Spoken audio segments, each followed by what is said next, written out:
Halo teman-teman semuanya, kembali lagi dengan saya Nadisha.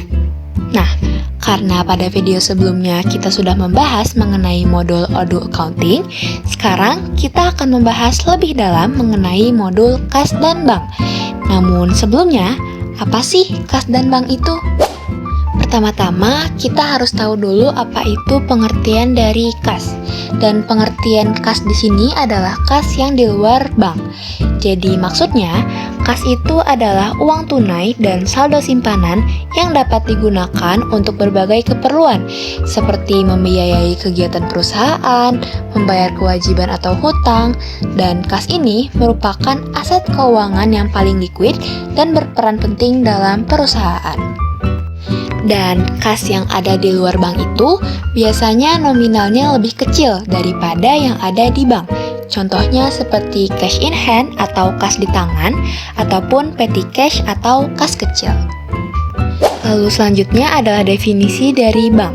Dan maksudnya di sini adalah kas ataupun uang tunai yang disimpan di bank. Jadi, kas di bank adalah uang yang disimpan perusahaan di rekening bank tertentu dengan jumlah yang besar dan pastinya membutuhkan keamanan yang lebih baik. Nah, kas di bank ini selalu berhubungan dengan rekening koran perusahaan. Nah, dan untuk pengertian modul kas dan bank pada aplikasi Odoo ini adalah modul yang dapat membantu kita untuk mencatat dan juga mengelola keuangan baik secara tunai maupun transaksi bank.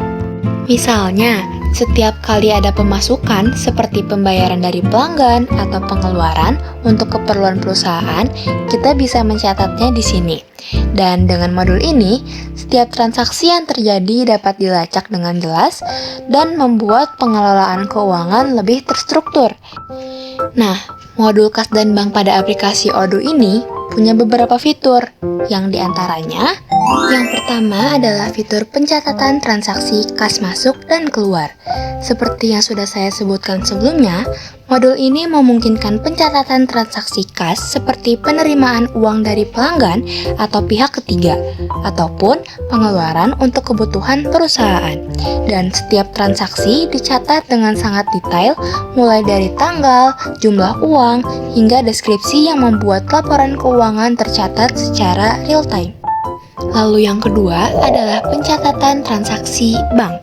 Selain mencatat transaksi secara fisik, kita juga bisa mencatat transaksi yang dilakukan melalui bank, seperti pencatatan setoran, penarikan, dan juga transfer antar rekening. Lalu selanjutnya adalah fitur pengelolaan multi akun bank, yang memungkinkan pengelolaan beberapa akun sekaligus dalam satu sistem. Dan ini tuh memberikan kemudahan ataupun fleksibilitas bagi perusahaan yang memiliki banyak akun di berbagai bank. Lalu selanjutnya adalah fitur pengelolaan kas kecil atau petty cash. Fitur ini adalah khusus untuk mencatat pengeluaran kecil ataupun pengeluaran harian yang akan sulit untuk dilacak jika tidak dicatat. Salah satunya seperti belanja operasional kantor.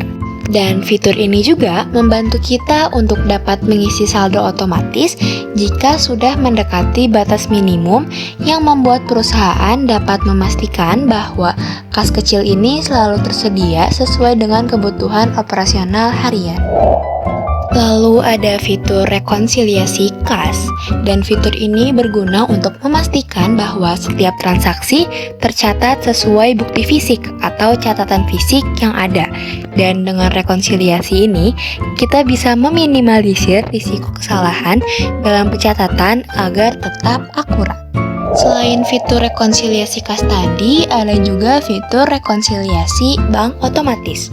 Dan fitur ini memungkinkan rekonsiliasi otomatis, yaitu dengan kita itu dapat menggugah laporan dari bank. Lalu sistemnya akan mencocokkan transaksi secara otomatis dengan catatan bank yang ada di aplikasi Odoo. Yang dimana ini tuh sangat mempermudah kita karena dapat membantu mendeteksi transaksi yang mungkin saja belum dapat tercatat dan kita tidak perlu menganalisis secara satu persatu. Lalu ada laporan arus kas.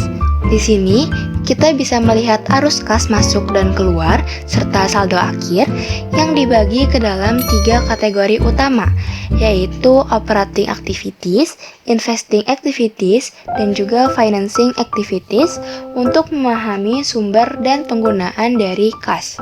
Dan dengan fitur ini, kita bisa memantau kondisi keuangan perusahaan secara real time. Selanjutnya adalah fitur pembayaran terpusat. Jadi pada fitur ini memungkinkan perusahaan untuk mengelola pembayaran dari berbagai akun bank di satu tempat. Yang berguna kalau perusahaan ini tuh harus melakukan banyak pembayaran dalam berbagai mata uang yang berbeda, namun bisa dilakukan dengan hanya menggunakan fitur ini. Dan ada fitur yang tidak kalah pentingnya, yaitu fitur notifikasi dan juga pengingat, yang gunanya tentu saja seperti nama fiturnya ya, untuk mengingatkan kita terkait transaksi yang penting atau pembayaran yang hampir jatuh tempo, biar kita ini tidak melewatkannya gitu. Lalu untuk yang terakhir ada fitur otomatisasi pembayaran dan juga penerimaan, yang gunanya adalah untuk mengatur pembayaran otomatis untuk tagihan rutin, seperti tagihan gaji, tagihan sewa, dan juga tagihan pemasok yang jatuh tempo di setiap bulannya. Nah, dari sekian banyak fitur yang sudah saya sebutkan dan saya jelaskan tadi, dapat disimpulkan bahwa modul kas dan bank yang terdapat pada aplikasi Odoo ini merupakan alat yang sangat bermanfaat untuk membantu mengelola, mencatat, dan juga memantau keuangan perusahaan secara efisien dan juga akurat. Dan dengan fitur-fitur yang tersedia dengan cukup lengkap, perusahaan ini bisa memastikan bahwa mereka dapat mengontrol penuh atas arus kasnya dengan rapi, akurat, praktis, yang sehingga membuat manajemen dapat mengambil keputusan yang tepat untuk perusahaannya. Tak terasa, mungkin sudah cukup sekian penjelasan saya mengenai fitur kas dan bank. Terima kasih sudah menyaksikan. Sampai jumpa di video-video selanjutnya.